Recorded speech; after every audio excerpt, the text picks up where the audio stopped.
Welcome to TV Anthology Reviews. Episode 6, The Farmer's Daughter.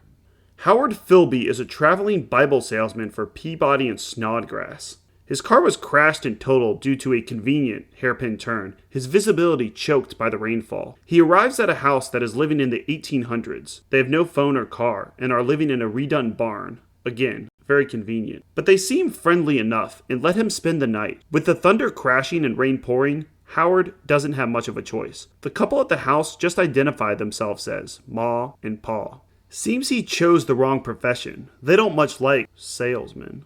Salesman? Pa don't much cotton to salesmen. Well, of course, Howard Philby is not your average bull in the china shop blowhard. Howard is played by famous 60s comedian Soupy Sales. Oh, take me away. Soupy Sales is a little too old for this role, and acts more with his mouth than his words. He was 63 as of the filming of this episode, and acts like a horny 13-year-old boy the entire episode. The location is claustrophobic. The camera pans around to show you how small the space is. They show him a picture of their daughter Lucy, and old Soupy Sales takes a liking to her.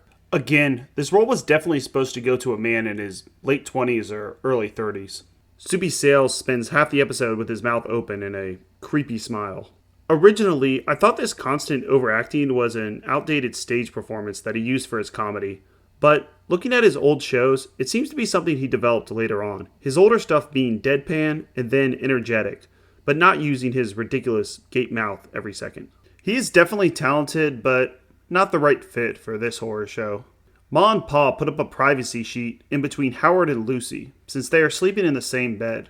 But that doesn't stop Howard. He does some terrible flirting. Man can't live all by himself in a car, selling his heart out with nobody to... You sound real lovely, Lucy. I wish you'd let me look at you. I mean, what's the harm in one little look? The beauty inside that matters, don't you think? I do. Lower the sheet. The silhouette is a nice touch and keeps you guessing what she actually is going to look like. We finally get the reveal and she actually looks pretty good. What? You thought she was going to be deformed or something? She does have one request. To kiss her without touching any part of her body. Howard nods along to everything she says like it's his first kiss ever. He then screws up. She is a zombie after all. Soupy Sales is understandably freaked out. I was hoping we would see some slick sales techniques, but not really. He just runs for the hills.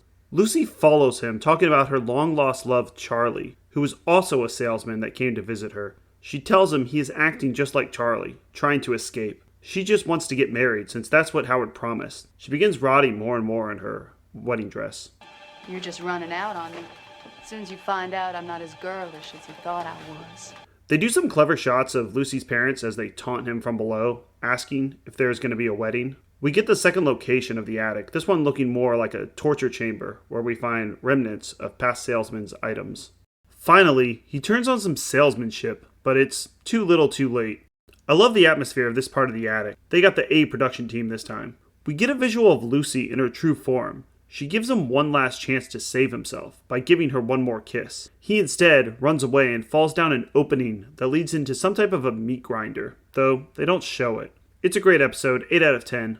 The only detriment is Soupy Sales. I also would have liked if he tried to get out of her grasp in some more clever ways. They hint at it at the end where he almost agrees to marry her, but he never does. I will be doing a comparison to the Tales from the Crypt episode, Death of Some Salesman, where the main character agrees to marry the ugly daughter so that he isn't killed. But Howard is not as smart or as clever. There is bloodier episodes in this, but as far as freaky and straight scary, this is the scariest so far. Seeing her chase him in her wedding dress as her parents taunt him really puts you in his shoes and feel his dread, despite the fact that he is a sleazy salesman. I've mentioned the Tales from the Crypt episode, Death of Some Salesman, but it's because they have the exact same plot. A salesman arrives at a redneck couple's house. They're going to kill him, but give him a chance by having him marry their daughter. In Death of Some Salesman, she isn't a zombie, like in The Farmer's Daughter, but she is deformed and ugly. This salesman is much smarter and smoother. He talks her into getting married before his greed takes over and he ultimately loses his life. In The Farmer's Daughter, Howard has a chance to marry her and possibly escape, but he never gets there, instead refusing to kiss her and falling from the attic. They're both great episodes, but eerily similar. Tim Curry also plays 3 characters in Death of Some Salesmen. They are both worth watching, and I will cover all Tales from the Crypt episodes after I finish Tales from the Dark Side. The Farmer's Daughter was written by Bob Balaban and Kenneth Pressman. Bob Balaban acted in the movies Midnight Cowboy, Catch-22, and Close Encounters of the Third Kind. Lucy was played by Stephanie Phillips, who only had 2 acting credits. Paul was played by George Hall, who is in The Young Indiana Jones Chronicles and 56 episodes of the series Remember When. Alright, next, episode 7 of season 2 of Monsters, Jar, with the femme fatale, swanky jazz music, and the face huggers from Aliens. Sorta.